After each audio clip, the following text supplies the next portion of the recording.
Bismillahirrahmanirrahim. Assalamualaikum warahmatullahi wabarakatuh. Halo anak-anak, apa kabar semuanya? Kembali lagi bersama Ibu Fania Nurfadila. Nah, untuk materi kali ini kita akan membahas tentang iman kepada qada dan qadar. Kalian udah siap untuk mendengarkan penjelasan Ibu? Oke, kalau udah siap, mari kita lanjutkan ke penjelasan berikutnya. Kalian tahu tidak apa itu iman kepada qada dan qadar? Nah, untuk mengetahui apa itu iman kepada qada dan qadar, yuk perhatikan penjelasan Ibu. Memahami makna iman kepada qada dan qadar. Qada dan qadar dalam ajaran Islam termasuk dalam rukun iman yang ke-6. Qada dan qadar sering disebut juga dengan istilah takdir, yaitu meyakini dan mempercayai dengan sepenuh hati adanya ketentuan dan ketetapan Allah Subhanahu wa Ta'ala. Yang pertama, pengertian iman kepada qada dan qadar.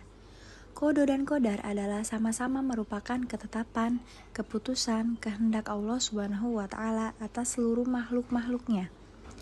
Sebagian pendapat mengatakan qada adalah ketetapan Allah yang akan terjadi, sedangkan qadar adalah ketetapan Allah yang telah terjadi. Yang kedua, hubungan antara qada dan qadar itu gimana sih? Qada dan qadar telah ditentukan dan berjalan sesuai dengan aturan yang telah digariskan dan di bawah kaidahnya pula. Dengan perkataan lain, segala yang terjadi di jagat raya ini seperti peredaran matahari, bintang, bulan, dan rotasi bumi, dan sebagainya bukanlah suatu kebetulan, melainkan sudah ditentukan oleh Allah Subhanahu wa Ta'ala. Lalu macam-macam takdir.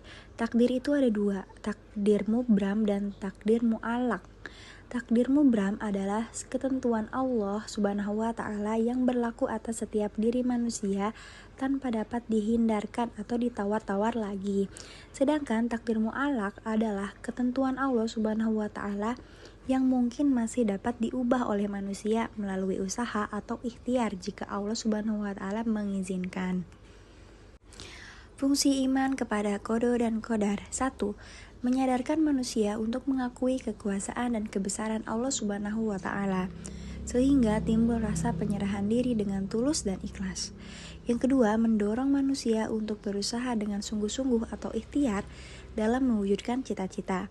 Yang ketiga, membentuk manusia yang memiliki akhlak mahmudah atau sifat terpuji. Yang keempat, menciptakan rasa syukur atas nikmat dan karunia Allah Subhanahu wa Ta'ala. Yang kelima, mengingatkan kepada manusia bahwa semua yang diperbuat di muka bumi pasti akan dimintai pertanggungjawabannya.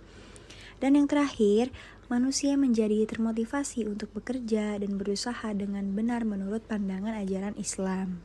Nah, setelah mengetahui pengertian qada dan qadar itu apa, kita terakhir membahas tentang apa sih hikmahnya berperilaku beriman kepada qada dan qadar.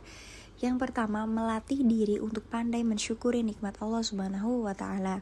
Yang kedua, mendidik diri untuk ikhlas menerima kenyataan hidup dengan hati yang sabar dan tabah. Yang ketiga, cukup tenang dalam hidup ini dan tidak mudah terpengaruh lingkungan luar. Yang keempat, berusaha untuk dapat mengendalikan diri dan tidak bersikap sombong. Yang kelima, melatih diri untuk sabar dan tabah. Yang keenam, senantiasa berprasangka baik kepada Allah ketika mengalami kesulitan hidup.